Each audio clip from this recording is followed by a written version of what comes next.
அவர் எல்லா விதத்திலும் நம்மை போல சோதிக்கப்பட்டும் பாவம் இல்லாதவராய் இருந்தாரா. என்னப்பா ரகசியம் கேட்டா, ஏன் பழைய ஏற்பாடு பரிசுத்தவான்கள் எல்லாம் விழுந்து விழுந்து விழுந்து விழுந்து விழுந்து விழுந்து எந்திரிச்சாங்க அப்படின்னா, தாவீது சொல்றாரு, அவர் பாவத்தில் விழுந்துட்டார். நான் திரும்ப திரும்ப இந்த பாவத்தில் விழக்கூடாது அப்படின்னா எனக்கு சுத்தமான இருதயம் வேணும். அந்த சுத்தமான இருதயத்துல நிலைவரமான ஆவி வேணும். அதை படிச்சார் இயேசு.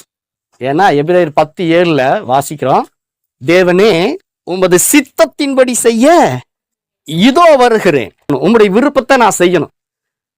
இயேசுவை குறித்து பிதா ஆல்ரெடி அவருடைய விருப்பத்தை, அவருடைய திட்டத்தை, அவருடைய தீர்மானத்தை புஸ்தகத்துல எழுதி வச்சிட்டாரு.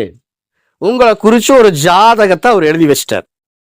சங்கீதம் 139 தாவீது சொல்றாரு பாருங்க, அவரை குறிச்சும் புஸ்தக சுருள்ல எழுதி வச்சிருக்கிறான்.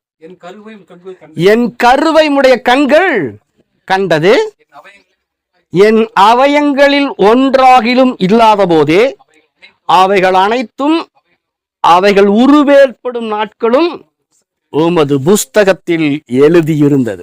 தாவீது என்ன சொல்றாரு தன்னை பத்தி? என்னுடைய கருவை உம்முடைய கண்கள் கண்டது.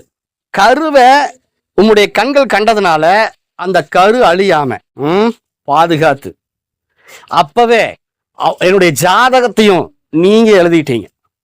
இப்ப உங்க ஜாதகம்லாம் யார் கையில் இருக்குது? ஜோசிகாரன் கையில் இல்லை, கிளி கையிலும் இல்லை, எலி கையிலும் இல்லை. யார் கையில் இருக்குது?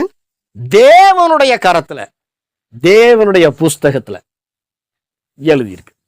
இயேசுவை குறித்தும் அங்க எழுதியிருக்கு, தாவீதை குறிச்சும் எழுதியிருக்கு.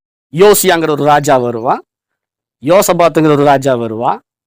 அவங்க பிறக்கிறதுக்கு 300 வருஷம் 400 வருஷத்துக்கு முன்னாடி அவங்கள குறிச்சு பைபிள்ல பரிசுத்த வேதாமத்துல தீர்க்கதரிசிகள் எழுதி வச்சிருக்கிறாங்க.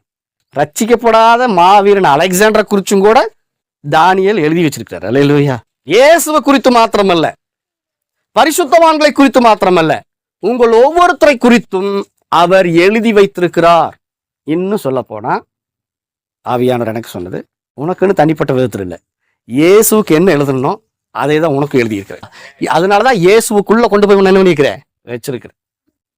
வசனம் என்ன சொல்லுது? ஒருவன் கிறிஸ்துவுக்குள் இருந்தால் அவன் புது சிருஷ்டியா இருக்கிறான், பழையவைகள் எல்லாம் ஒளிந்து போயின, எல்லாம் புதிதாயின.